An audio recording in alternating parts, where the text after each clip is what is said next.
नमस्कार, राधे राधे सभी साथियों को। मैं देवेश शुक्ला एक बार पुनः आप सभी साथियों का स्वागत करता हूं आपके अपने टू प्लेटफॉर्म एग्जाम घर पर। आप सभी साथी जल्दी से जुड़ जाइए। क्लास जो है आपकी स्टार्ट हो चुका है, तो आप सभी साथी जल्दी से जुड़ जाएंगे। और जो हमारे नए साथी जुड़ेंगे वो चैनल को सब्सक्राइब कर लेंगे, बेल आइकन को दबाएंगे ताकि आप आने वाली क्लासेस का नोटिफिकेशन मिलता है। तो हमारे हम जो रेलवे एनटीपीसी जो आने वाला एग्जाम है में हम जीके जीएस पढ़ रहे हैं। आज आपकी 5वीं क्लास है। 5वां आपका प्रीवियस ईयर क्वेश्चन आज कौन सा होगा? 29 मार्च 2016 की सेकंड में जो पे बात करें, ठीक है? तो आज देखेंगे इसको और फिर कल जो है अगला सेट।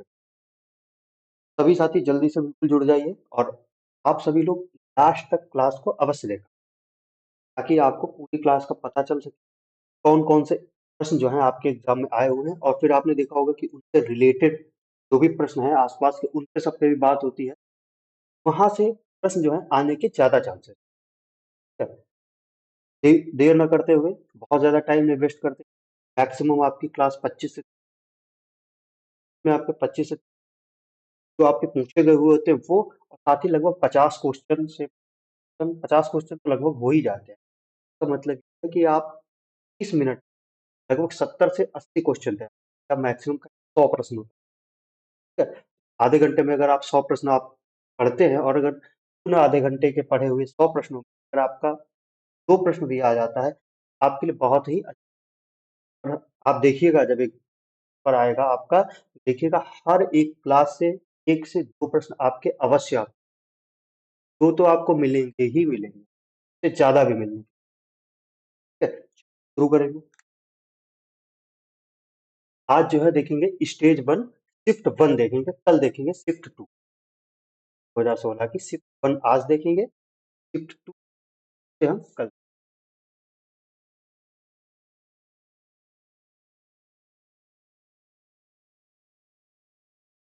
पहला आपसे प्रश्न पूछा गया था, इंटरपोल का मुख्यालय कहाँ इंटरपोल का मुख्यालय कहाँ? तो इंटरपोल का मुख्यालय ये आपका स्थित है लियोन में। यहाँ पे ये लियोन गलत नहीं समझिएगा कोई लोग, लियोन ठीक है। ये कहाँ पे है? अगर देश की बात पूछेंगे ये है फ्रांस में। कहाँ पर है? फ्रांस का एक शहर है लियोन, वहां पे इंटरपोल का मुख्यालय। तो ये इंटरपोल क्या है? इंटरपोल को क्या कहते हैं? अंतरराष्ट्रीय आपराधिक संगठन। हिंदी में इसे कहते हैं अंतरराष्ट्रीय आपराधिक पुलिस संगठन।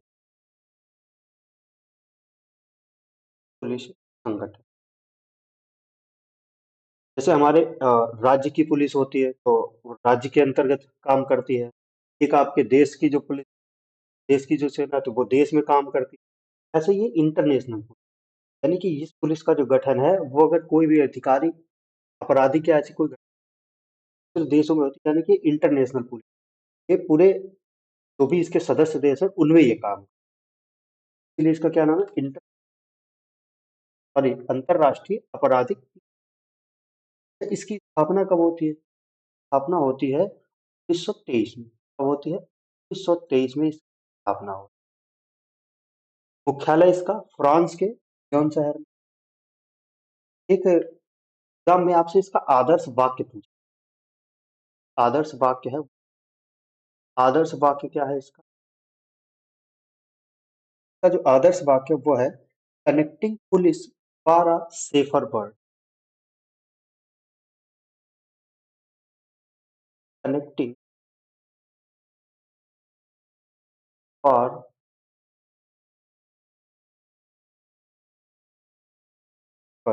वर्ल्ड का जो है आपका आदर्श वाक्य। एक चीज आपसे और पूछी जाती है, रेड कॉर्नर नोटिस कौन जारी करता है? जो रेड कॉर्नर नोटिस है, रेड कॉर्नर नोटिस जो वो जो है आपका यही जारी करता है। कौन? इंटरपोल जारी करता है। इंटरपोल जारी करता है रेड कॉर्नर नोटिस। इतनी चीजें आपको याद रखनी। इसे क्या कहते हैं? अंतरराष्ट्रीय आपराधिक पुलिस। स्थापना इसकी 1923 में होती है। मुख्यालय इसका लियोन देश के फ्रांस देश लियोन शहर में है। इसका आदर्श वाक्य जो है पारा safer world red corner notice है वो आपका इंटर है वो जारी। तो टोटल इसके सदस्य देशों की बात करें तो ये 194, एक जगह पे हमें 195 भी देखने को, 194 या 195 जो भी आपको हो, अगर आपसे पूछा तो आप बता सकते हो। वैसे ये दूसरा प्रश्न देखो, दूसरा प्रश्न पूछा गया था आपसे, सेल्स द्वीप कहाँ स्थित, कौन सा, सेल्स द्वीप कहाँ स्थित है? ये स्थित है आपका कहाँ पर, हिंद महासागर, कहाँ स्थित है? अब जो हिंद महासागर है तो ऐसा तो है नहीं सिर्फ सेशेल्स द्वीप ही स्थित है। महासागर के कुछ जो महत्वपूर्ण द्वीप हैं जो आपके एग्जाम से पूछे जाते हैं, ऐसे तो बहुत सारे द्वीप हैं तो आपके एग्जाम में पूछे जाते हैं, तो आप एक बार जरूर रिवाइज करें। यहाँ 6 से 7 हैं उनको लिख रहे हैं। तो पहला है मेडागास्कर, है मेडागास्कर, ये भी आपका कहाँ है, हिंद महासागर,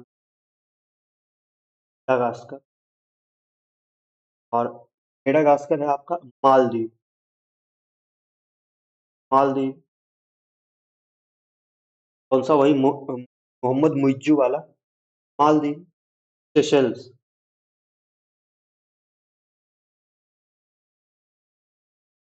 और है आपका सुक्रोटा, ये आपके एग्जाम में पूछा गया था और ये इतना ज्यादा चर्चा में नहीं रहता है। श्रीलंका, श्रीलंका देश के साथ क्या है, एक द्वीप भी है, कहाँ स्थित है, हिंद महासागर में ही। और आपको मिलेगा मॉरिशस, मॉरिशस, मॉरिशस जो है ये भी कहाँ पर है, हिंद महासागर में है। यूनियन द्वीप, यूनियन द्वीप ये भी यही। लक्षद्वीप, भारत की क्या है, की है। लक्षद्वीप की राजधानी क्या है, कवरत्ती है, क्या है, कवरत्ती। और चागोस द्वीप, चागोस द्वीप। और एक और लिख लीजिए आप, कोमोरोस,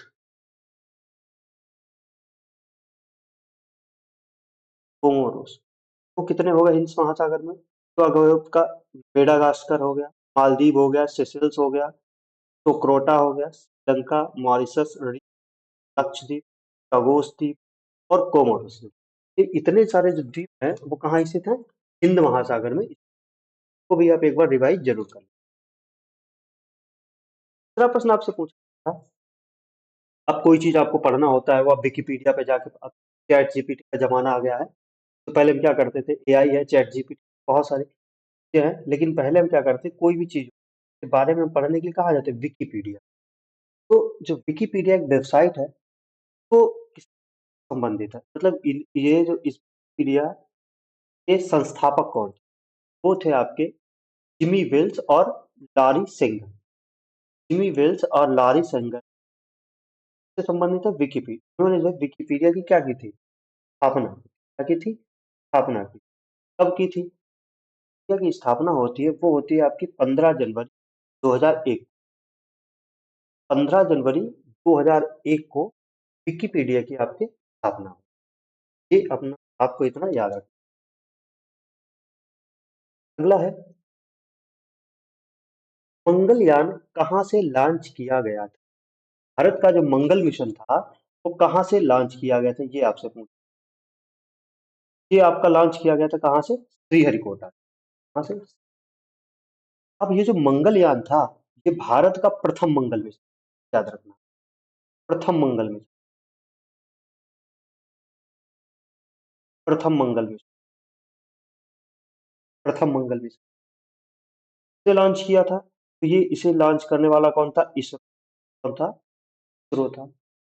इसरो ने अच्छा किस रॉकेट से लॉन्च किया था, वो रॉकेट था आपका PLV-C25। इसरो ने PLV-C25 रॉकेट के द्वारा कब लॉन्च किया गया था, ये लॉन्च किया गया था आपका 5 नवंबर 2013 को, 5 नवंबर 2013 को लॉन्च किया गया। कहाँ से लॉन्च किया गया था, आंध्र प्रदेश के श्रीहरिकोटा, आंध्र प्रदेश के श्रीहरिकोटा स्थित सतीश धवन अंतरिक्ष के सतीश धवन अंतरिक्ष क्या किया गया था, लॉन्च किया गया। तो ये कब पहुंच गया था मंगल ग्रह पर? ये पहुंचा था आपका 24 सितंबर 2014 को पहुंचा था। 24 सितंबर 2014 को ये कहाँ पहुंचा था? मंगल पर। कहाँ पर? मंगल पर पहुंचा। अब एक और बहुत खास चीज ये है, भारत ने जब ये अपना मंगल मिशन भेजा था, मंगलयान भेजा था, इससे पहले भी जो है कई देश जो है क्या कर चुके थे, मंगल पर पहुंच चुके। लेकिन खास बात भारत की ये है, वो लोग जो थे विफल कई बार हुए थे। उनका जो असफलता का रेट था वही 75%। लेकिन भारत एक ऐसा देश, अपने पहले ही प्रयास में अपने पहले ही प्रयास में मंगलयान को मंगल ग्रह पर सफलतापूर्वक लैंड कराया। यानी कि या फिर ये कहें, मंगल ग्रह पर प्रथम प्रयास में पहुंचने वाला प्रथम देश कौन था? तो वो था आपका भारत। कौन था? भारत। अब बात करें कि कौन से नंबर पे भारत पहुंचने वाला था मंगल पर? ये था चौथे नंबर। कौन था? चौथे नंबर पे। पहले नंबर पे कौन पहुंचा था? पहला नंबर आ जाता है आप,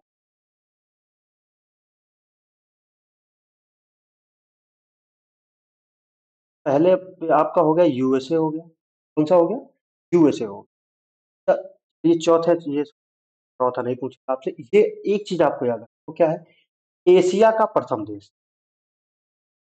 हम याद रखो, एशिया का प्रथम था। लेकिन सफलता पाने वाला प्रथम था, लेकिन भेजने वाला ये प्रथम नहीं था, क्योंकि इससे पहले चाइना और यूएसएसआर भेज चुके थे। चाइना और जो आपका रसिया है वर्तमान में, वो अपने मंगल मिशन भेज चुका था। लेकिन वो लोग क्या हो चुके थे? सफल नहीं हुए थे, वो लोग असफल हो गए थे। एशिया का प्रथम सफल मंगलयान मिशन किस ने लॉन्च किया था? वो भारत ने। इतनी चीजें आपको लागत। अच्छा, एक और बहुत खास बात यह है, इसमें सबसे कम लागत आई। कम लागत कितनी कितनी आई थी? आपसे एग्जाम में पूछा, 450 करोड़। मात्र मात्र 450 करोड़ रुपए में मंगलयान जो है क्या हुआ था?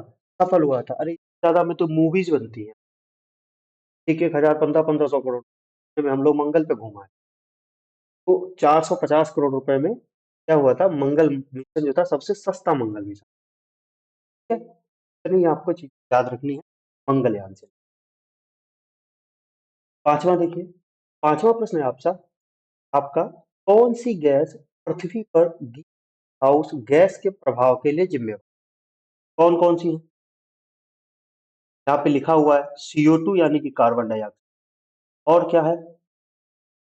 CO2 है आपकी, CH4 यानी कि मीथेन है। के साथ में और कौन सी होती है? N2O यानी कि नाइट्रस ऑक्साइड हो गया। साथ में आपसे CFC यानी कि क्लोरोफ्लोरोकार्बन, ये भी आपकी हानिकारक होती है। वाष्प होता है, हाइड्रोक्लोरोफ्लोरोकार्बन। ये सारी चीजें हो जो है क्या है? हाइड्रोफ्लोरोकार्बन होता है। लेकिन मेन आपकी ये है CO2, CH4, N2O, CFC और जल वाष्प भी होता है। चार गैसें आपको याद रखनी है, ग्रीन हाउस को प्रभावित करने वाली चार जो गैस है, प्रमुख गैस है। ठीक है, इतना आपको इस याद रखना होगा। अगला देखिए, अगला प्रश्न आपसे पूछ, कागज का आविष्कार कहाँ हुआ? कागज का आविष्कार था, ये कहाँ हुआ था? चीन में हुआ। कहाँ हुआ था? चीन में हुआ। पता है, कागज तो चीन ने बना लिया था, आविष्कार कर लिया था। लेकिन इतना, मतलब क्या ही कहें उसको, इतना भ्रष्ट देश था कि उसने इसकी जो टेक्नोलॉजी थी कागज बनाने की, मतलब कैसे बना, उसने किसी को दी नहीं थी, बहुत दिनों तक अपने पास ही रखी। धीरे धीरे वो किसी तरह से लीक होकर के तो मतलब कोरिया पहुंचती है, फिर वहां से धीरे धीरे वो क्या होती है, हर जगह पहुंच जाती है। अगला देखो, उच्चल जलप्रपात कहाँ पाया जाता है? उच्चल जलप्रपात है, ये पाया जाता है आपका कर्नाटक। कहाँ पाया जाता है? कर्नाटक में पाया जाता है आपका क्या? जल जल अब कर्नाटक में देखो कुछ और महत्वपूर्ण जलप्रपात है, इसके बारे में आप जानें। यहाँ पे है जोग या फिर गरसोप्पा। जोग या फिर गरसोप्पा। गरसोप्पा गरसोप्पा जलप्रपात, वाटरफॉल हम लिखते हैं, W। अब आप हमको ये बताइएगा ये किस नदी पर स्थित। एक है आपका इरुप, इरुप जल वाटरफॉल। इरुप है, आप सही।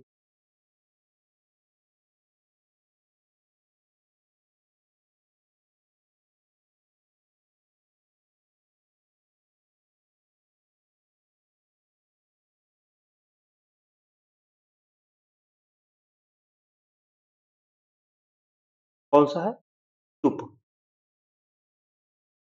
वाटरफॉल। चल तो आपका हो ही गया, चल हो गया। इसके अलावा में आपको मिलेगा मागोड़, मागोड़ जलप्रपात, मागोड़ जलप्रपात।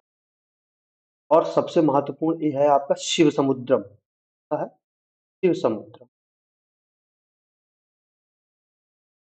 तो आपने शिव समुद्रम सुना होगा, जोग या गढ़सुप्पा सुना होगा, विरूप और मागोड़ नहीं सुना। जबकि वो जो है कई बार पूछे जा चुके हैं, कहीं ना कहीं आपने सुना है, लेकिन इरूप और मागोड़ भी जो है आपका किसी एग्जाम में पूछा जा चुका है। ये हमने ये दोनों हो सकता है इस बार जो है रेलवे वाले उठा लें कि भाई जोग और शिव समुद्रम तो बहुत बार पूछे, इस बार इरूप पूछ लेते हैं। आपको इस तरह से ही पढ़ाई करनी हो। जो पूछा जा चुका है उसको तो आप पढ़ो ही, साथ ही उसके आसपास का भी पढ़ो। ठीक है?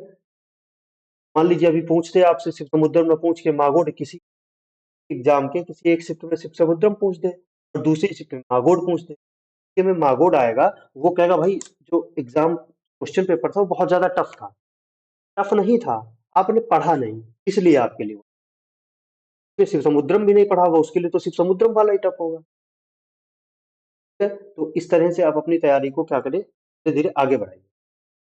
अगला है, दुनिया की सबसे बड़ी ताजे पानी की झील कौन सी है? तो सबको पता है, ये सुपीरियर झील है। ये सुपीरियर। अब बात करें दुनिया की तो ये हो गई। भारत की बात करें, भारत की सबसे बड़ी ताजे पानी की झील कौन सी है? ये आप बताइए। तो ये है कौन सी आपकी? बुलर झील। कौन सी है? बुलर झील। बुलर झील। ये कहाँ स्थित है? ये आपकी जम्मू कश्मीर में। कहाँ पर है? जम्मू कश्मीर। भारत की सबसे बड़ी ताजे पानी की झील कौन सी है? बुलर झील, कश्मीर में। दुनिया की सबसे बड़ी ताजे पानी की झील, वो है आपकी सुपीरियर झील है। अगला प्रश्न है, इसे ऑरम भी कहा जाता है, तो सोने को हम क्या कहते हैं? ऑरम भी कहते हैं। सोने को क्या कहते हैं? ऑरम भी। सुपीरियर झील स्थित कहाँ पर है? तो ये यूएसए और कनाडा की सीमा पर है। यूएसए और कनाडा की सीमा पर स्थित। एक बार आपसे ये भी पूछा गया था, सुपीरियर झील किन दो देशों की सीमा पर स्थित? यूएसए और कनाडा की सीमा पर स्थित। ब्राजील की आधिकारिक भाषा का क्या नाम है? ब्राजील में कौन सी भाषा चलती है? पुर्तगाली भाषा। पुर्तगाली भाषा आपकी बोली पर ब्राजील में। अगला देखिएगा, अगला है थाईलैंड की मुद्रा है। थाईलैंड की जो मुद्रा है इसे कहते हैं बहत। क्या कहते हैं? बहत को कहते हैं। तो थाईलैंड की मुद्रा तो ये हो गई। थाईलैंड की राजधानी क्या है? ये आप कमेंट बॉक्स में बताओ। बाकी थाईलैंड के बारे में हम आपको दो चार बातें बताते हैं। थाईलैंड को कहा जाता है सफेद हाथियों का देश। क्या है? सफेद हाथियों का देश कहा जाता है, सफेद हाथियों का देश भी। एक बहुत ही यहाँ की इंपॉर्टेंट महत्वपूर्ण नदी है जो आपकी पूछी जा चुकी है, पेकांग नदी। पेकांग नदी, ये कहाँ पर है? ये भी आपकी थाईलैंड में है। जबकि आपसे पूछा जाए पेकांग नदी कहाँ पर है? थाईलैंड में है। ठीक है? और क्या है यहाँ पर? रबड़ का सबसे बड़ा उत्पादक जो है, रबड़ का सबसे बड़ा उत्पादक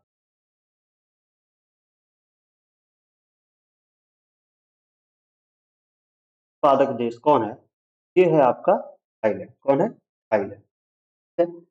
एक प्रश्न आपसे और पूछा जाता है कि थाईलैंड की खाड़ी और अंडमान सागर को कौन सी नहर जोड़ती है? वो जोड़ती है आपकी क्रा नहर। कौन सी जोड़ती है? क्रा नहर। क्रा नहर जो है वो आपकी थाईलैंड की खाड़ी और अंडमान सागर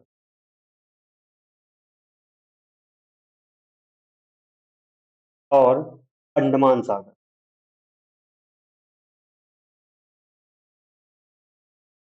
अंडमान सागर को जोड़ती है थाईलैंड की खाड़ी, और अंडमान सागर को कौन जोड़ती है? क्या नहर जोड़ती है। थाईलैंड की मुद्रा क्या है? बाहत है। राजधानी आप बताएंगे कमेंट बॉक्स में। सफेद हाथियों का देश थाईलैंड को कहते हैं। मेकांग नदी थाईलैंड में बहती है। रबर का सबसे बड़ा उत्पादक देश थाईलैंड है। प्राण है थाईलैंड की खाड़ी अंडमान सागर के बीच बहती है। एक आपसे पूछी जाती है शरावती नदी। शरावती नदी जो है ये कहाँ पर है? ये आपको मिलेगी म्यांमार में। ठीक, म्यांमार में। अगला देखो, इस देश ने फुटबॉल का विश्व कप खिताब सबसे अधिक बार जीत। देश ने फुटबॉल का विश्व कप का खिताब सबसे अधिक बार जीता है। ये है आपका ब्राजील। क्या है? ये है आपका ब्राजील। ब्राजील ने जो है फुटबॉल का जो विश्व कप है वो क्या है? सबसे अधिक बार जीता।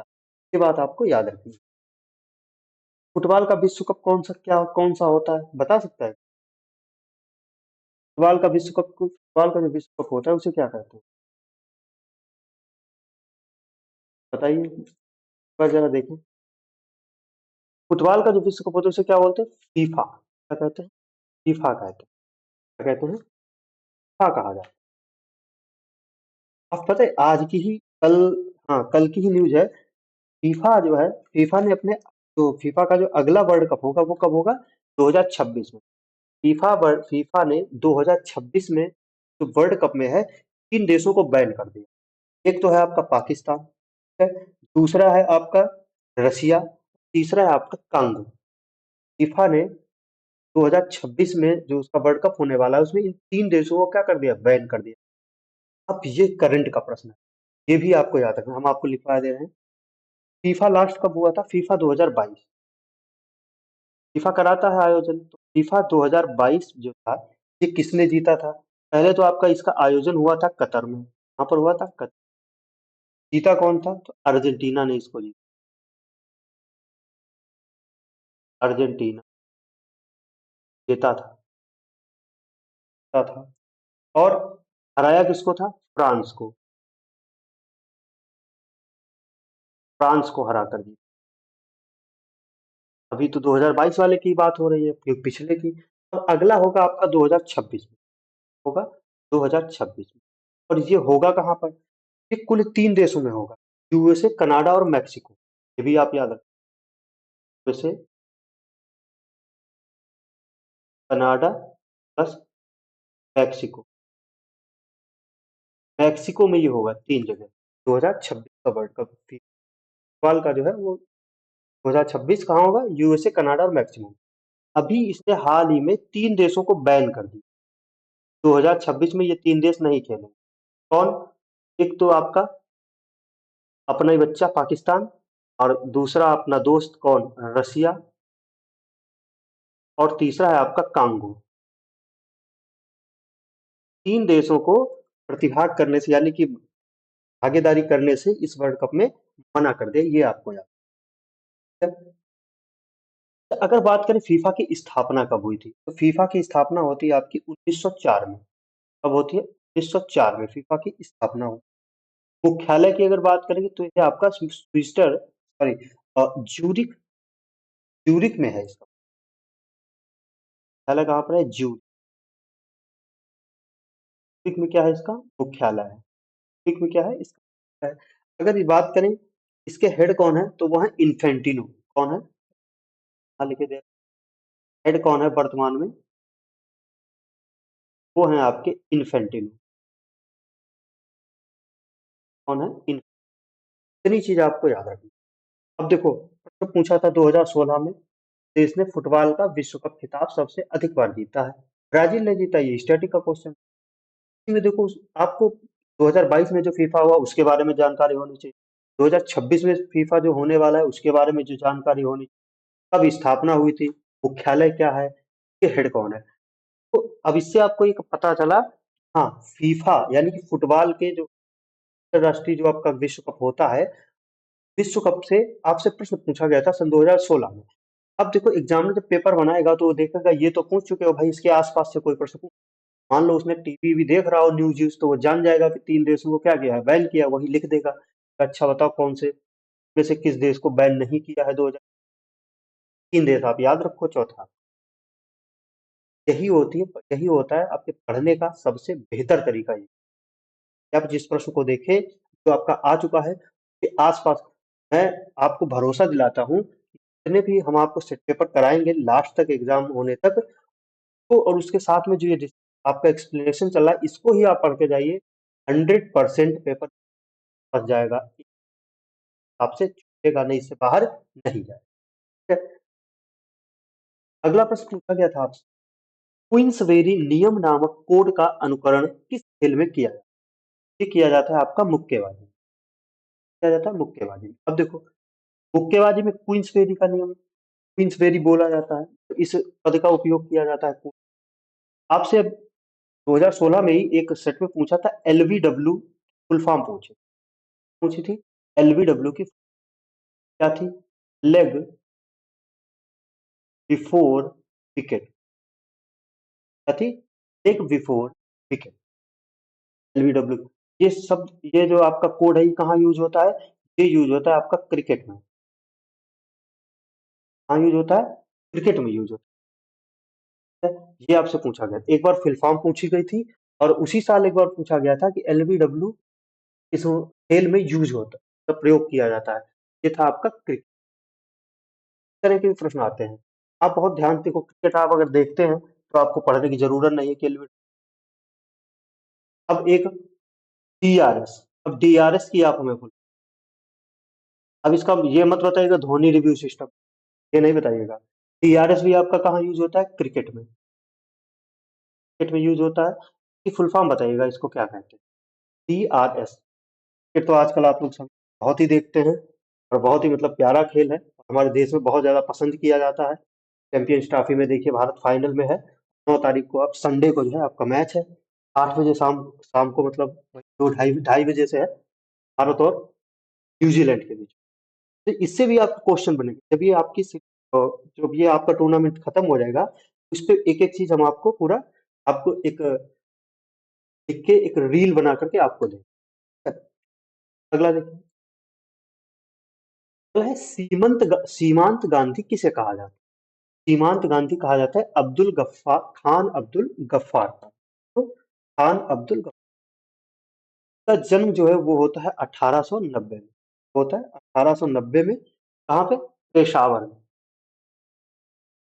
अब अगर हम आपसे पूछे, बताओ, तो खान अब्दुल गफ्फार खान है का जन्म कहाँ हुआ था, भारत में या पाकिस्तान? कमेंट में बताइएगा। खान अब्दुल गफ्फार खान का जन्म कहाँ हुआ था, भारत में या फिर पाकिस्तान? आप सब लोग, बहुत इंटरेस्टिंग क्वेश्चन है, और सोच के जवाब दीजिएगा कमेंट बॉक्स में। देखें सबके सबसे पहले किसका जवाब आता है। तो इनको और क्या कहते थे? तो सीमांत गांधी कहते थे, खान अब्दुल गफ्फार खान को। तो 1930 में उन्होंने खुदाई खिदमतगार की स्थापना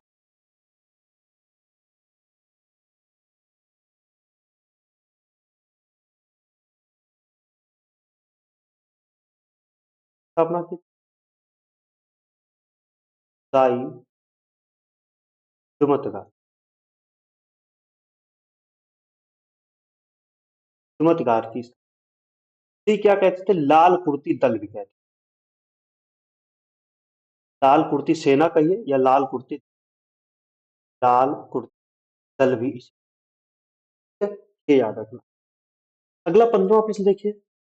15वां प्रश्न था, ग्लेशियर में गहरी दरार को क्या कहा जाता है? जो आपका जो ग्लेशियर होता है उसमें जब एक बीच में गहरी दरार पड़ जाती है, उसे क्या कहते हैं? क्रेवासिक। अब आप बताइएगा क्रेटर किसे, क्रेटर क्या होता है?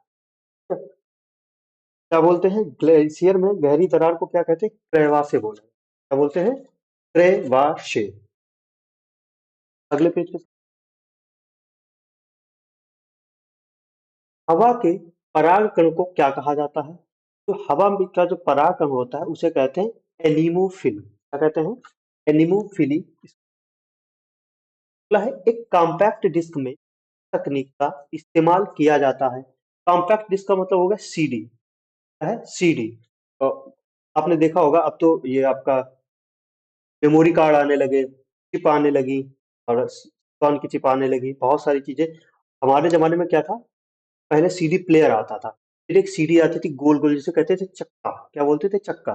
और उसमें बहुत सारे आपके अगर आप में से किसी ने देखी हो वो कैसेट, तो कैसेट बोल, वही होती थी आपकी कॉम्पैक्ट डिस्क। वो एक आपका सीडी प्लेयर होता था, यानी कॉम्पैक्ट डिस्क प्लेयर होता था, उसको उसमें रखते थे। सबसे पहले चलते थे आपके रील वाले कैसेट, पे गाने बजते थे, फिर उसको पीछे बैक करते थे, तब फिर से वही गाने बजते। बहुत पुरानी बात है, मतलब हमारे जमाने की।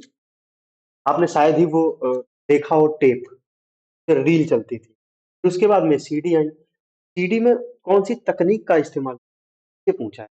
इसमें जो लेजर तकनीक का, लेजर तकनीक, ये जो सीडी होती है, इसको जब उसमें रखते थे, हम सीडी में रखा जाता था, तो नीचे एक लेंस लगा होता था। वो क्या होता था, वहां से लेजर तकनीक उसमें होती थी। वो कॉम्पैक्ट डिस्क थी, ये आपकी क्या होती थी, घूमती थी, तो उसी हिसाब से वो क्या है, सारी चीजें चित्र जो है अपने चला करते। कॉम्पैक्ट डिस्क में कौन सी तकनीक का इस्तेमाल होता है, ये आपकी हो गई लेजर टेक्नोलॉजी। कौन सी, लेजर टेक्नोलॉजी। ठीक है, अगला देखिए, जो लोगों ने देखा होगा वो कनेक्ट कर पा रहे हैं। अगला है, गणित विषय पर लिखित मध्ययुगीन भारतीय, मध्ययुगीन भारतीय पुस्तक कौन सी है, लीलावती। कौन सी है, लीलावती। इसमें प्रश्न पूछा गया था आपसे, कार्बनिक यौगिक में हमेशा क्या मौजूद रहता है। भाई कार्बनिक यौगिक है तो कार्बन मौजूद रहेगा, और क्या मौजूद है। अगला देखिए, मानव शरीर में लैंगरहैंस के आइलेट कहाँ पाए जाते हैं। ये पाए जाते हैं आपके अग्नाशय, कहाँ पाए जाते हैं, अग्नाशय में पाए जाते हैं। अगला देखिए, अगला है, इस योगदान के लिए एडवर्ड जेनर प्रसिद्ध। एडवर्ड जेनर ने क्या किया था, टीके की खोज की थी, और कब की थी, सर्वप्रथम, सबसे पहले, सर्वप्रथम एडवर्ड जेनर ने ही टीके की खोज की। ये टीका था किस चीज, अगर या तो आपसे ऐसे ही पूछेगा कि सबसे पहले कौन सा टीका खोजा गया था, यानी कौन सी वैक्सीन खोजी गई थी। ये था आपका चेचक का टीका, चेचक का टीका। ये खोजा था किसने, एडवर्ड जेनर ने। ये एक ब्रिटिश डॉक्टर, कौन थे, ब्रिटिश डॉक्टर। अगला देखिए, मानव शरीर का एकमात्र अंग पुनः विकसित हो सकता है, तो वो होता है जिगर, क्या होता है। अगला देखिए, 23rd, क्रांतिकारी ने खुद से मौत को गले लगाया था, वो थे आपके कौन, चंद्रशेखर आजाद। कौन थे, चंद्रशेखर आजाद। तो चंद्रशेखर का उपनाम क्या था, तो उनको आजाद कहते थे। इन्होंने जो है एक संगठन में, संगठन से जुड़े हुए थे, उस संगठन का क्या नाम था, HRA। और इसकी स्थापना कब होती है, 1928 में। इससे पहले ये क्या था, HRA था आपका 1924 में, इसकी स्थापना कानपुर में होती है, हिंदुस्तान रिपब्लिकन एसोसिएशन। फिर उसके बाद में 1928 में, जब 1922 में जो है गांधी जी बंद कर देते हैं, क्या नाम, सहयोग आंदोलन। के बाद में ये लोग सोचते हैं कि भाई क्या किया जाए, अब तो क्रांति से ही मिलेगी आजादी। तो ये लोग अपना 1924 में एक बनता है HRA, आपका बनता है संगठन, का नाम बदलकर 1928 में कर दिया जाता है HSR, यानी कि हिंदुस्तान सोशलिस्ट रिपब्लिकन एसोसिएशन से जुड़े हुए थे। 9 अगस्त 1925, 9 अगस्त 1925 में जो काकोरी कांड हुआ था, काकोरी कांड हुआ था, उसमें क्या है, ये जो चंद्रशेखर आजाद थे ये भी शामिल। काकोरी कांड, अब बताइए, काकोरी कांड का नाम बदलकर क्या कर दिया गया, काकोरी षड्यंत्र कर दिया गया, काकोरी षड्यंत्र। ये भी आपको याद। और भगत सिंह की अगर खास बात, जो इनकी उपलब्धि की बात करें, तो इन्होंने क्या किया था, लाहौर में लाला लाजपत राय की मृत्यु हुई थी, मारा था अंग्रेजों ने, लाठियों से मारा था, तो इन्होंने, चंद्रशेखर आजाद ने भगत सिंह के साथ में मिलकर के लाहौर में क्या किया था, लाला लाजपत राय की मौत का बदला लिया, की हत्या करके सैंडर्स को मारा, याद रखना, सैंडर्स की हत्या, सैंडर्स की। और इन्होंने क्या किया था, इन्होंने दिल्ली में जो असेंबली कांड हुआ था, असेंबली में जो बम फेंका था, उसमें भी जो क्या है, तो इनका हाथ था। अब होता क्या है, ये प्रयागराज में एक पार्क है, जिसे हम चंद्रशेखर पार्क कहते हैं। वहां पे ये थे, छिपे हुए थे, और अंग्रेजों ने क्या किया था, चारों तरफ से इनको घेर लिया था, गोलीबारी हुई, जब इनकी एक लास्ट गोली बची थी, तो उन्होंने क्या किया था, अब के मार ली थी। अंग्रेजों से इन्होंने कहा था कि जिंदा नहीं पकड़ पाए। देखिए हुआ क्या था, एक इनके इसी एचएसआर के ही सेंट्रल कमेटी के एक मेंबर थे, जिनका नाम था वीरभद्र तिवारी। क्या नाम था, वीरभद्र तिवारी। इन्होंने क्या किया था, इन्होंने मुखबिरी की थी। मुखबिरी का मतलब होता है कि इन्होंने अंग्रेजों से मिल गए, तो इन्होंने बताया था, पर इनको तो पता ही था, जब भाई उसी कमेटी के मेंबर थे तो इन्हें पता था कि आजाद कहाँ है। इन्होंने अंग्रेजों को बता दिया था कि जाओ वहां घेर लो जाकर के, ये वहां है। हमारे देश में ऐसा नहीं है, अगर बहुत बड़े क्रांतिकारी हुए हैं तो एक दो नमूने भी हुए हैं बहुत सारे, कि अंग्रेजों के तलवे चाटा करते थे कुछ चंद पैसों के लिए, ठीक है? इसीलिए उनका नाम जो है नहीं लिया जाता है। ऐसे क्रांतिकारियों का नाम लेने से क्या है, हमारी छाती जो है चौड़ी हो जाती है, एक मतलब गर्व का भाव आता है। अगला है आपका, पंच कार्ड को कहा जाता है।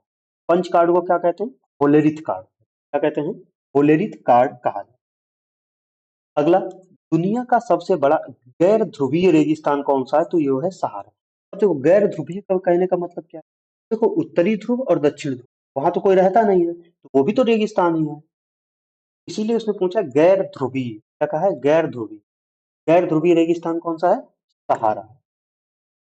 अगला देखिए, अगला है मधुबनी चित्रकला शैली मूलतः किस राज्य से संबंधित है, वो है बिहार से संबंधित है, बिहार से। मखाना कहाँ से संबंधित है, मखाना भी याद रखना, बिहार।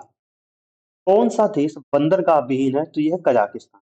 अब ये बताओ, तो किसी भी ऐसे देश जो स्थलबद्ध देश,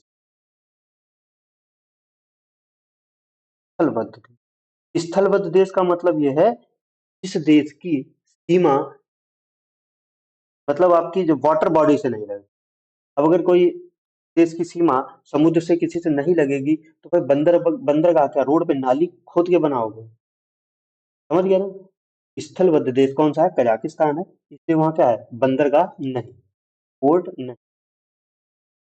अब जैसे आप देखो, मुंबई में पोर्ट आपको मिलेंगे, आपको उत्तर प्रदेश में पोर्ट मिल जाए तो उत्तर प्रदेश में थोड़ी ना मिलेगा, भाई मुंबई की सीमा लगती है समुद्र से, सी से, इसीलिए तो है। उत्तर प्रदेश, हिमाचल प्रदेश, इनके थोड़ी ना होगा। अगला देखिए, अगला है, किस भारतीय राजा ने पूर्व एशिया के हिस्सों को जीतने के लिए नौसैनिक शक्ति का इस्तेमाल किया था, तो ये राजेंद्र चोल। इसको जीतने, इन्होंने श्रीलंका को जीतने, श्रीलंका के लिए, सबसे पहले श्रीलंका के लिए क्या कहते हैं इन्होंने, नौसैनिक शक्ति का इस्तेमाल। अगला और अंतिम प्रश्न है, इसे उसके ऊन या फाइबर के लिए पाला जाता है, ये होती है अल्पाका, होता है अल्पाका इसका नाम।